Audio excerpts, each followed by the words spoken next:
আমি 15 জন মায়ের কাছে এসেছিলাম আমার বিয়ের জন্য। হ্যাঁ, আমার 1 মাসের মধ্যে বিয়ে পাকার কথা হয়ে রেজিস্ট্রির জমা পড়ে গেছে। হ্যাঁ হ্যাঁ হ্যাঁ, তাই সামান জন্য নিয়ে আজকে গেছে। মাকে সামান নিয়ে গেছিলাম। আমার আজকে মনস্কামনা পূর্ণ হয়েছে, তাই আজকে পুজো দিতে এসেছি মায়ের কাছে। ঠিক আছে, সামান না কতদিন মধ্যে হলো? 1 মাস। 1 মাস হয়নি। আমার বইটা খুলে দাও না, এটা কানের আছে।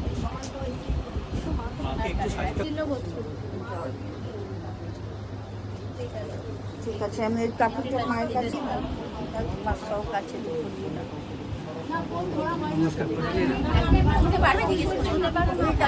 না না, শোবে না, শোবে না। জয় মা, জয় মা। ওদের দাও একটু।